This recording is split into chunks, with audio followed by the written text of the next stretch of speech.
mereka ditekankan bukan pada akademik. Justru antara kelas 1 sampai kelas 3 SD itu lebih ditekankan pada pendidikan karakter dan keterampilan berkehidupan. Bismillahirrahmanirrahim. Assalamualaikum warahmatullahi wabarakatuh. Waalaikumsalam warahmatullahi wabarakatuh. Alhamdulillah pagi hari ini dalam program casting Podcast for Inspiring SMP Muhammadiyah Plus Salatiga ini bersyukur kedatangan tamu istimewa ini datang jauh-jauh dari negeri Sakura ini Ustadz ya. Alhamdulillah. Ini dari negeri Jepang karena udah lama di Jepang kan pengalamannya luar biasa. Bapak Dr. Engineering Yusuf Sulistyo Nugroho Kalau panggilannya boleh panggilan apa ini Pak Yusuf ya? Pak Yusuf. Oke, Ustadz Yusuf aja lah Ini kebetulan pas hari Jumat ini saya manggilnya Ustadz Yusuf Bersyukur pada pagi hari ini bersama program casting Podcast for Inspiring akan menggali sosok inspiratif dari Pak Ustadz Yusuf ini yang tentunya sudah melanglang buana dari negara ke negara berbagai negara yang sudah dikunjungi, terutama yang paling lama ini di Jepang Ustadz ya. Jepang di Jepang itu mohon untuk pagi hari ini bisa memberikan inspirasinya Ustadz Yusuf. Betul sekali, terima kasih Pak Sutomo. Alhamdulillah. Pertama saya mengucapkan terima kasih atas undangannya di program Podcast for Inspiring ini, di program casting oleh SMP Muhammadiyah Plus Salatiga.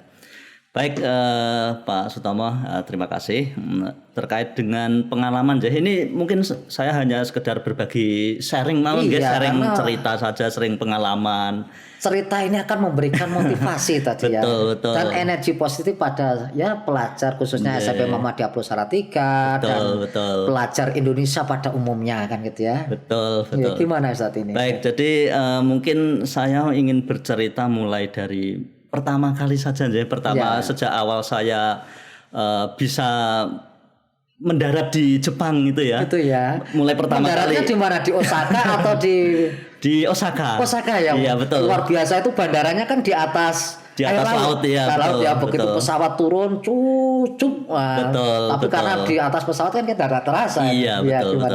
Jadi perjalanan saya itu diawali sejak tahun 2016. Saat itu saya searching istilahnya searching mencari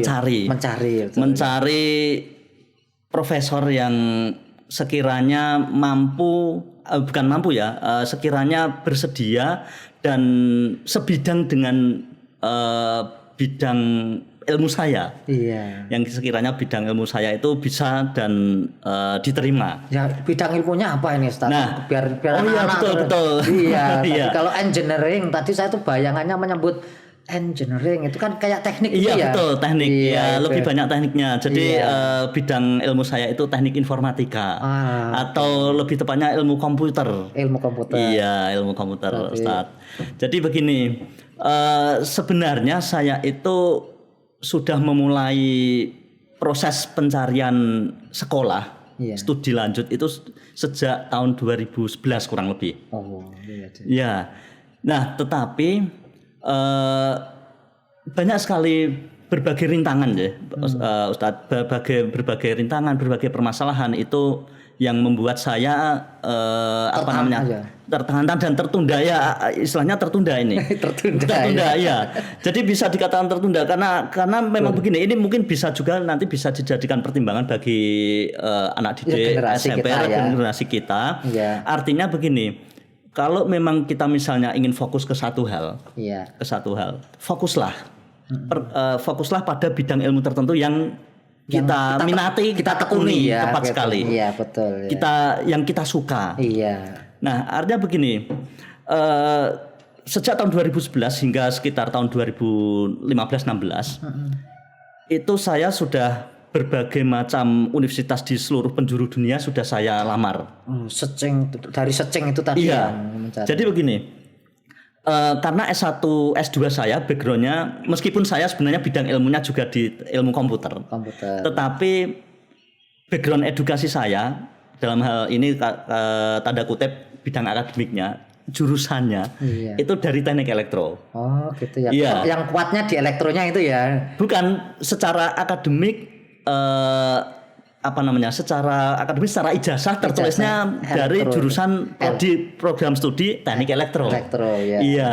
Padahal bidang ilmu saya ada di teknik komputer, ilmu komputer. Iya. Nah sehingga ketika saya itu melamar ke berbagai universitas yang notabene ilmu komputer yang saya lamar, itu sebenarnya dari sisi bidang penelitiannya profesor yang saya lamar, istilahnya ya saya lamar, yang saya hubungi bersedia untuk membimbing saya. Masya Allah, alhamdulillah itu banyak yang bersedia. Sudah ketemu. Tepat sekali. Sebenarnya bidang ilmu saya dengan bidang ilmu beliau itu para profesor yang ada di universitas-universitas di Eropa, Australia, New Zealand bahkan di Amerika itu semuanya klik dengan penelitian saya.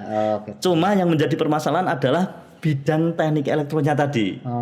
Karena profesor yang saya hubungi itu mereka berada di bawah payung departemen ilmu komputer, bidang ilmu komputer, sehingga ini bisa dikatakan tidak linier antara teknik elektro dengan ilmu komputer. Ya, jadi secara penelitian sebenarnya sudah klik, keilmuan sudah klik ya, tetapi dari sisi administrasi, barangkali bisa dikatakan sisi administratifnya itu tidak cocok. Karena teknik elektro masuknya ke teknik komputer. Itu, dari saya nangkapnya itu kan tantangan, permasalahan yang proses tadi sampai ke situ dan mensinkronkan itu tadi. Iya. Masya Allah. Jadi memang itu lika-likunya. Iya. Terus ketemunya ini di Jepang gitu. Iya, tepat sekali. Sehingga dari berbagai negara itu ya sudah saya akhirnya mencoba ke pencarian ke Jepang, mencari profesor yang ada di Jepang. Nah, memang di Jepang itu sebenarnya yang saya tuju juga ada dua universitas. Yang pertama Kanazawa University dan yang kedua Nara Institute of Science and Technology. Dekat Totori berarti itu ya? Iya, tepat sekali. Dekat Totori itu karena ya mohon maaf Ustadz, saya kemarin juga sempat ke Hiroshima, kemudian Nara, Kobe, ke Totori, kemudian langsung menuju ke Osaka ya, naik Shinkansen ke Tokyo itu ya. Ya alhamdulillah waktu itu ya berkah juga gitu. Tapi hanya sebatas itu. Kalau secara belajar tuntas seperti Ustadz Yusuf belum saya. Saya di sana kenal itu ya di bawah itu tadi keliling dari Hiroshima. Itu dari kementerian itu ya. Alhamdulillah ya bagaimana mengeksplor Jepang lah negeri Sakura. Tapi secara keilmuan ya tadi belum detail sama seperti mohon maaf Ustadz Yusuf kayak gitu karena belajarnya memang Jepang tuh begini ya gitu. Nah, gimana ini tadi? Nah, jadi begini, setelah saya melayangkan email ke profesor di dua universitas tersebut, ada yang Kanazawa University itu sebenarnya juga sudah oke sebenarnya. Tetapi juga hampir sama permasalahannya. Gitu ya. Linear tadi itu. Iya, tepat sekali. Nah, tapi ya memang bagaimana lagi Ustadz? Karena memang sudah jodoh dengan NAIS. Insya Allah sudah ditakdirkan oleh Allah Subhanahu Wa Taala dan memang qadarullah. Saya menghubungi profesor di NAIS, di Nara Institute tadi, Nara Institute of Science and Technology, dan mereka welcome sekali. Mereka welcome, menerima dengan senang hati, menerima dengan baik ya. Bahkan ketika sudah dibawa ke pihak universitas berkas berkas persyaratan dokumen-dokumen untuk studi, dari pihak universitas juga menyatakan tidak masalah. Akhirnya terus singkat diterima itu ya tadi. Tepat sekali dan akhirnya mereka menyatakan siap menerima. Masya Allah, saya ini mengikuti aja waktu itu. Ketika Ustadz Yusuf dan Ibu waktu itu sebelum berangkat ke Jepang itu bagaimana anak ya diserahkan Pak Tomo aja kan gitu ya. Iya, tepat sekali. Mbak Keisha itu gimana nih Pak Tomo, Bapak Ibu harus semangat belajar ke Jepang. Oke, kamu harus punya mimpi, semangat belajar juga ke Jepang. Siap. Nah, waktu itu kan terus saya ingat itu, wah ini kok sudah pulang ya, biar berbagi lah kan gitu ya di acara podcast for inspiring ini. Dan ini menjadi suatu hal yang luar biasa ketika ya sedikit aja mungkin Ustadz Yusuf habit dan kulturnya untuk pembelajaran di Jepang itu. Meskipun saya juga sekilas 2013 juga ke Jepang, 2016 kemarin juga ke Jepang, tapi kan hanya sekilas mengamati kunjungan hanya singkat di sekolah-sekolah itu ya, dari TK, SD, SMP dan perguruan tinggi. Tentunya hal apa yang titik fokus dalam habit dan kultur di Jepang itu kok siswanya luar biasa itu. Ya, ada beberapa hal yang bisa saya sampaikan ini Ustadz. Yang pertama itu jelas sistem pendidikan di Jepang dengan di Indonesia ini banyak perbedaannya. Yang pertama adalah terkait dengan norma kehidupannya. Iya. Jadi terutama pendidikan dasar di Jepang yang setingkat SD ya, kelas 1 sampai kelas 3 SD. Itu mereka ditekankan bukan pada akademik. Justru antara kelas 1 sampai kelas 3 SD itu lebih ditekankan pada pendidikan karakter dan keterampilan berkehidupan. Jadi kelas 1 sampai kelas 3 SD itu ya memang mereka ada pembelajaran baca tulis dan berhitung memang ada. Tetapi itu tidak menjadi prioritas utama. Jadi istilahnya anak kelas 1, kelas 2, kelas 3 tidak bisa membaca, tidak bisa menulis, tidak bisa berhitung pun tidak menjadi masalah. Tidak menjadi persoalan.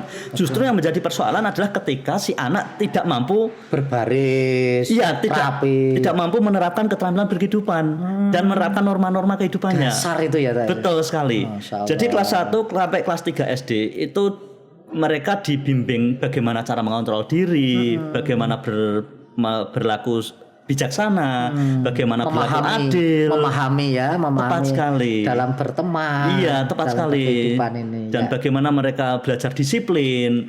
Jadi seperti contohnya mereka belajar antre, kemudian di stasiun, di sekolahan, saya lihat apakah tiap hari seperti ini. Ternyata saya dari TK sampai perguruan tinggi sama. Betul. Dari mau masuk kelas, di kelas, kemudian mau makan, kemudian membuang sampah, setelah makan itu bawa piringnya sendiri, itu memasukkan mana yang plastik, mana yang apa, itu luar biasa itu, Bang. Jadi yang pertama itu karena memang kelas 1 sampai kelas 3 SD itu justru memang tidak diprioritaskan untuk akademik tetapi lebih kepada keterampilan berkehidupannya, life skill-nya. Nah, itu yang pertama. Kemudian yang kedua adalah di sekolah itu kalau saya perhatikan itu tidak memiliki petugas kebersihan khusus. Tidak ada itu. Tidak ada sama sekali. Tukang kebun itu tidak ada. Yang ada itu masih di kita. Tidak ada. Tapi ini saya juga sudah mungkin Ustadz Yusuf nanti setelah keluar dari ruang podcast ini bisa keliling nih. Saya juga tidak ada satu sampah pun plastik atau apa sudah saya tanamkan. Minimal saya di Jepang seperti itu. Kemudian saya juga ingin mempraktekkan hal yang kecil dari yang kecil dulu ya. Alhamdulillah ini mulai terus kami gencarkan, menata serandal sepatu juga ketika sholat atau apa itu sangat kami perhatikan itu, Ustaz. Jadi begini, kenapa mereka tidak memiliki petugas kebersihan khusus? Karena memang mereka menanamkan itu pada murid-muridnya. Tanggung jawab tadi. Jadi murid-murid atau siswa terutama dalam hal ini yang kelas 1 sampai kelas 3 SD ini tadi yang ditanamkan karakternya. Ini mereka dibekali sejak dini untuk menjaga kebersihan. Jadi setelah mereka misalnya melakukan aktivitas misalnya dari kurikulum sekolah melakukan aktivitas kegiatan baik itu di luar atau di dalam kelas, mereka harus membersihkan secara mandiri. Saya nangkap betul dari apa yang disampaikan Ustadz Yusuf ini, bahwa karakter itu menjadi suatu hal yang utama, menjadi dasar yang harus kita tanamkan pada anak didik kita. Tepat sekali. Insya Allah. Nah ini saya dari sekilas ini obrolan santai ini menangkap bagaimana ini pesan dan kesannya untuk anak-anak kami di SMP Muhammadiyah Plus Salatiga dan pelajar Indonesia pada umumnya. Bagaimana ini Ustadz ini? Baik, jadi kalau memang kita ingin menggapai cita-cita setinggi mungkin ya, siap.